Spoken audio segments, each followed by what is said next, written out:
ஓம் ஸ்ரீ குருப்யோ நமஹ. முன்பொரு முறை மாலை வேளை காஞ்சி மடத்தில் மகா சுவாமிகளை தரிசிக்க ஏக கூட்டம். நீண்ட வரிசை. நேரம் ஓடிக்கொண்டிருந்தது. இன்னும் எவ்வளவு பேர் காத்திருக்கிறார்கள் என்பதை தெரிந்து கொள்ள தலையை சற்று சாய்த்து நோட்டம் விட்ட பெரியவரின் பார்வையில் 20 வயது மதிக்கத்தக்க ஒரு இளைஞன் தென்பட்டான். அவனையே வைத்த கண் வாங்காமல் சற்று நேரம் பார்த்து கொண்டிருந்த பெரியவா தனக்கு பணிவிடை செய்யும் ராமு என்ற இளைஞனை அருகில் அழைத்தார். அருகே வந்து வாய்ப்பொத்தி நின்றான். ராமு, கியூவில் 15வது ஆசாமியா குள்ளமா கொஞ்சம் கருப்பா நின்றுட்டு இருக்கானே ஒரு பையன், அவன் சைஸுக்கு சரியா இருக்காப்புல ஒரு சட்டை பேண்ட்டோ துணி நீ வாங்கிட்டு வரணும். ஆஃபீஸில் பணத்தை கேட்டு வாங்கிக்கோ. மடத்துக்கு பக்கத்தில் இருக்கிற முதலியார் ஜவுளி கடையில் நல்ல துணியாக வாங்கி எடுத்துட்டு வா என்று கட்டளையிட்டார் பெரியவா. ராமுவுக்கு ஒன்றும் புரியவில்லை. குழம்பினான். ஏன் எதற்கு என்று பெரியவாளை கேட்க முடியுமா?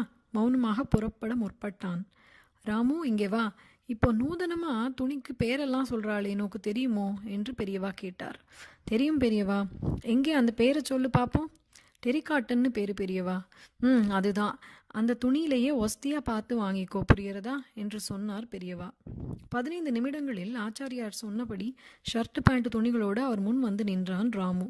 துணிகளை தூர இருந்தே பார்த்த சுவாமிகளுக்கு சந்தோஷம். பேஷ் பேஷ், ரொம்ப நன்னா இருக்குடா என்று ராமுவை பாராட்டிய மகா சுவாமிகள், நீ ஒரு காரியம் பண்ணு. ஒரு மூங்கில் தட்டு நிறைய பழங்கள், பூர்ண பழம் எல்லாம் எடுத்து வச்சுட்டு இந்த துணிமணிகளையும் அது மேலே வை. நான் சொன்னேன்னு மடத்து மேனேஜர் கிட்ட சொல்லி 6250 ரூபாயை ஒரு கவரில் போட்டு எடுத்துட்டு வர சொல்லு. அந்த ரூபா கவரையும் தட்டில் துணிக்கு மேலே வச்சுடு. என்ன பண்ணணுங்கிறத அப்புறம் சொல்கிறேன் என்று சொல்லிவிட்டு தனக்கு முன்னால் இருந்த பக்தரோடு பேச ஆரம்பித்து விட்டார். பெரியவா உத்தரவுப்படியே 6250 ரூபாய் ரொக்கம் ஒரு கவரில் போடப்பட்டு வந்து சேர்ந்தது. ஜாடையிலேயே அதை தட்டின் மேல் வைத்து விட்டு போகுமாறு உத்தரவிட்டார் பெரியவா. இப்போது அந்த 20 வயது இளைஞன் சுவாமிகளுக்கு முன் நின்றிருந்தான். ஆச்சாரியால் அவனை ஏறிட்டு பார்த்தார். அப்படியே கீழே விழுந்து நமஸ்கரித்து எழுந்தான். சுவாமிகள் ராமுவை திரும்பி பார்த்தார். அருகில் ஓடி வந்தான் ராமு. ராமு, அந்த மூங்கில் தட்டை கையில் எடுத்துக்கொண்டான் ராமு. உடனே சுவாமிகள், அந்த பையனுக்கும் அவன் குடும்பத்தாக்கும் நான் பூர்ண ஆசீர்வாதம் பண்ணுறதா சொல்லி அந்த தட்டை அவன் கையில் கொடு என்று இன்முகத்துடன் கட்டளையிட்டார். தட்டை இளைஞனிடம் ஒப்படைத்தான் ராமு. இளைஞனுக்கோ ஒன்றும் புரியவில்லை. விழித்தான், அக்கம் பக்கம் பார்த்தான், செய்வதறியாது நின்றான். அவனுடைய தவிப்பை புரிந்து கொண்ட ஆச்சாரியால், ராமு, அவனை ஒன்றும் குழம்ப வேண்டாம்னு சொல்லு. அவனுக்கும் அவன் குடும்பத்துக்கும் மடத்தோட அனுகிரகம் இதுன்னு சொல்லு. கவரில் ரூபாய் இருக்கு, பத்திரமா வீட்டில் ஒப்படைக்கணும்னு சொல்லு என்றார். ஒன்றும் புரியாமல் தலையை ஆட்டினான் இளைஞன். குழப்பம் தீராமல் தட்டை வாங்கி கொண்டு சுவாமிகளை நமஸ்கரித்து விட்டு நகர்ந்தான். 15 நிமிடம் கழிந்தது. எல்லாரும் தரிசித்து சென்று விட்டனர். தனது அறைக்குள் வந்து அமர்ந்தார் ஆச்சாரியால். ராமுவை அருகில் கூப்பிட்டார். ஏண்டா ராமு, அந்த பையனுக்கு அப்படி உபச்சாரம் பண்ணி அதையெல்லாம் வச்சு கொடுக்க சொன்னேனே, நீ ஏன் எதுக்குன்னு கேட்கவே இல்லையே என்றார். ராமு தயங்கியபடி, பெரியவாளை போய் நான் எப்படி கேள்வி கேட்கறது? உங்கள் கட்டளை நிறைவேற்றத்தானே நான் இருக்கேன் என்று சொல்லி பதில் சொன்னான். சரி, நீ கேட்க வேண்டாம், நானே சொல்கிறேன் என்று கூறிவிட்டு பேச ஆரம்பித்தார் சுவாமிகள். ரொம்ப வருஷத்துக்கு முன்னாடி நடந்த சம்பவம் இது. அப்போது நம்ம மடத்துக்கு கொஞ்சம் சிரமமான காலம். அப்போது ஒரு 6 மாத காலம் பரிவாரங்களோடு வடதேச யாத்திரை போயிட்டு வரலாம்னு முடிவு பண்ணி புறப்பட்டேன். நல்ல வேளை பார்த்து யாத்திரை கிளம்பினோம்.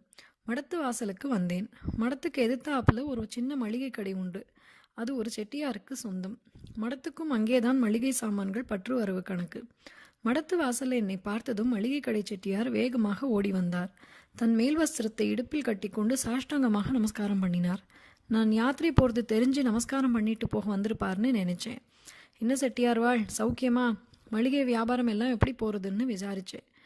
அதுக்கு அவர் வாயை பொத்தி கொண்டு பவ்யமாக, சுமாராக போகிறது சுவாமி, கஷ்டமாக தான் இருக்குது. பெரியவா வடதேச யாத்திரை போவதாகவும் திரும்பி வர்றதுக்கு 5-6 மாதம் ஆகும்னு சொன்னாங்க என்று மென்று முழுங்கினார். ஆமாம் செட்டியார்வாள், 5-6 மாதம் ஆகலாம் என்றேன். உடனே ரொம்ப யோஜனை பண்ணி தயங்கி, அதுக்கில்ல சாமி, மடத்துக்கும் நம்ம மளிகை கடையில் தான் பற்று வரவு கணக்கு. சாமிக்கே தெரியும், 4-5 மாதமாக மடத்து மளிகை பாக்கி அப்படியே நிலுவையில் இருக்குது. எனக்கும் கஷ்டம். 4 மாத கடை வாடகை பாக்கி. கஷ்டமாக இருக்கிறதுனால தான் உங்ககிட்ட குறைய சொல்லிக்கிறேன். நீங்கள் யாத்திரை நல்லபடியாக முடிச்சுட்டு வாங்க என்று சொல்லிவிட்டு நமஸ்காரம் பண்ணினார். செட்டியார்வாள், யாத்திரை போயிட்டு வந்த உடனேயே உங்கள் மளிகை கடை பாக்கியை பைசல் பண்ண சொல்கிறேன்னு கிளம்பினேன். 6 மாதம் வடதேச யாத்திரை முடிஞ்சு திரும்பினேன். மடத்துக்கு எதிர்ச்சாரியில் பார்த்தேன், செட்டியார் கடை பூட்டி இருந்தது. அப்புறமா விசாரித்து பார்த்ததில் 3 மாதத்துக்கு முன்னாடி அந்த செட்டியார் வெளியூருக்கு போயிருந்த போது திடீரென்று காலகதி அடைஞ்சுட்டதா சொன்னான். அவரோட மனுஷாலெல்லாம் எங்கே இருக்கான்னும் தெரியல. அப்புறமா செட்டியார் மளிகைக்கு மடத்து பாக்கி எவ்வளவுன்னு தெரிஞ்சு வச்சுட்டேன். 875.25 ரூபா. அந்த பாக்கியை இன்னைக்குத்தான் வட்டியும் அசலுமா அவரோட பேரன்கிட்ட தீர்த்து வச்சேன். என்ன புரியறதா? பையன்கிட்ட எல்லாத்தையும் வச்சு உன்னை கொடுக்க சொன்னேனே, அவன் வேற யாரும் இல்லை, மளிகை கடை செட்டியாரோட பிள்ளை வயிற்று பேரன்.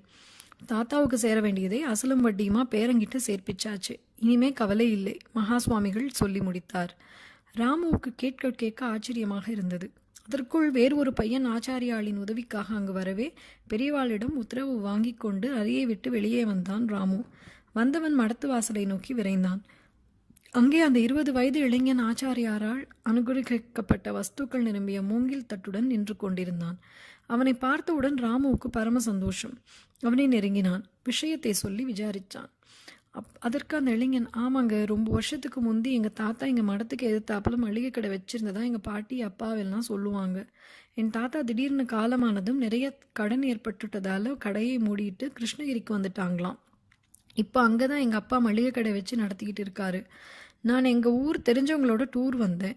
வந்த இடத்துல பெரியவங்க எதுக்கு இதெல்லாம் எனக்கு பண்ணாங்கன்னு தெரியல, ஒரே ஆச்சரியமாக இருக்குது என்று தெரிவித்தான். ராமுவுக்கு இதை கேட்டதும் கையும் ஓடலை காலும் ஓடலை. பெரியவாளிடம் அந்த நடமாடும் தெய்வத்தின் தீர்க்க தரிசனத்தை எண்ணி வியந்தபடியே மடத்துக்குள் சென்றான். அப்போது இரவு மணி 7. தனியறையில் ஏகாந்தமாக வீற்றிருந்தார் ஆச்சாரியாள். ராமுவை பார்த்ததும் அர்த்தபுஷ்டியுடன் சிரித்தார் சுவாமிகள். ராமுவுக்கு ஒன்றும் புரியல. அவனை அழைத்த ஆச்சாரியாள், நான் சொன்ன விஷயம் வாஸ்தவமா இல்லையான்னு நோக்கு சந்தேகம் வந்துடுத்து. மடத்து வாசலுக்கு போய் அந்த செட்டியார் பேரணியை நேரடியாக பார்த்து ஊர்ஜிதப்படுத்தின்னு வந்துட்டியோ இல்லையோ என்று சொல்லி இடியடி என்று சிரித்தார். உடனே ராமு, பெரியவா என்னை மன்னிக்கணும், ஒரு ஆர்வத்தில் அப்படி பண்ணிட்டேன், வேற ஒன்றும் இல்லை, மன்னிச்சேன்னு சொல்லுங்கோ என்று கதறி அழுதான். அந்த தெய்வம் சிரித்துக்கொண்டே கையை தூக்கி ராமுவை ஆசிர்வதித்தது.